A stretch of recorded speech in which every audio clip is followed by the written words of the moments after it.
कौन थी वो? मैं 8 महीने की प्रेग्नेंट थी और अपनी डिलीवरी के लिए अपने मायके गई थी।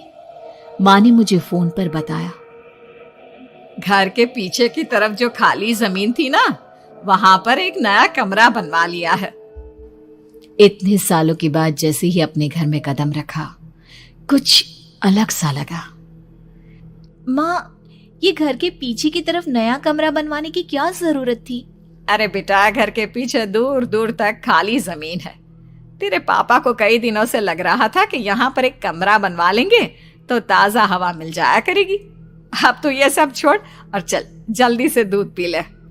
माँ, मैं थोड़ी देर में पी लूंगी, आप सो जाओ। मैंने दूध का गिलास उठाकर उस खिड़की में रख दिया। पता नहीं कब आंख लग गई। अचानक से खिड़की के पल्लों के खड़कने की तेज आवाज आई। दूध का गिलास धड़ाम से जमीन पर आ गिरा। जमीन पर गिरते ही दूध का रंग लाल हो चुका था। मैंने खिड़की से झांक कर बाहर देखा। चारों तरफ धुप अंधेरा था। उस अंधेरे की तरफ से कुछ आवाजें आ रही थी, जैसे छोटे बच्चे आपस में खिलखिलाकर मस्ती कर रहे हो।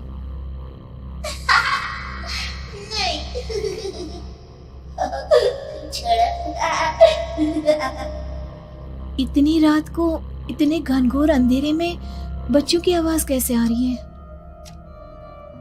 घड़ी में वक्त देखा तो ठीक 12 बजे थे। देखकर मैं सन्न रह गई। बुरी आत्माओं और भूतों की कई कहानियां मैं सुन चुकी थी। वक्त भी कुछ ऐसा ही था। ऊपर से मैं प्रेग्नेंट। सुना था कि ऐसे वक्त में अक्सर बुरी आत्माएं औरतों का पीछा करती हैं। तो क्या मेरे पीछे भी?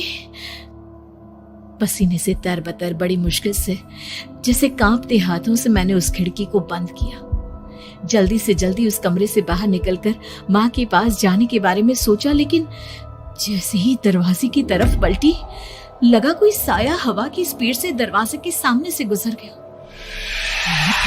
मेरे गले में अटक कर रह गई। मैं जोर से चीख कर माँ को बुलाना चाहती थी, लेकिन वो आवाज खुद मेरे कानों तक नहीं पहुंच पा रही थी। तो माँ तक कैसे पहुंचती? खिड़की के पल्ले एक बार फिर तेज हवा के झोंके से धड़ाम करके खुल गया और पूरी ताकत से मैं चीख पड़ी। जानती थी मेरी चीख की आवाज सुनकर कुछ ही सेकंड में माँ वहां पहुंच जाएगी, लेकिन ऐसा कुछ हुआ ही नहीं। मेरा कलेजा डर के मारे फटा जा रहा था। आखिर माँ ने मेरी आवाज क्यों नहीं सुनी? इतनी गहरी नींद में तो माँ कभी नहीं सोती। ठीक पीछे खुली हुई वो खिड़की। मुझ में इतनी ताकत नहीं बची थी कि मैं पलटकर उस तरफ देख भी सकूं। हवा का एक सनसनाता हुआ झोंका उसी वक्त मेरे कानों से आकर टकराया। लगा जैसे किसी ने दबी हुई आवाज में धीरे से मुझसे कहा, चली जाओ यहाँ से। मैंने दोनों हाथ अपने कानों पर रख लिए और एक बार फिर ताकत लगाकर जोर से चीखने की कोशिश की। माँ! पापा!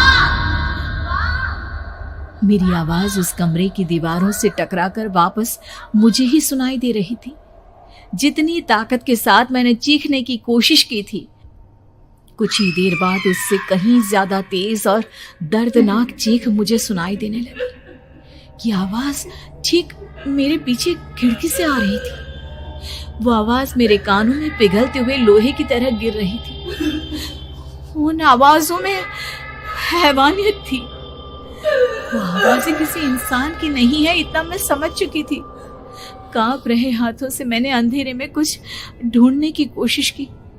तभी अचानक मेरा हाथ बेड पर रखी टॉर्च पर पड़ा।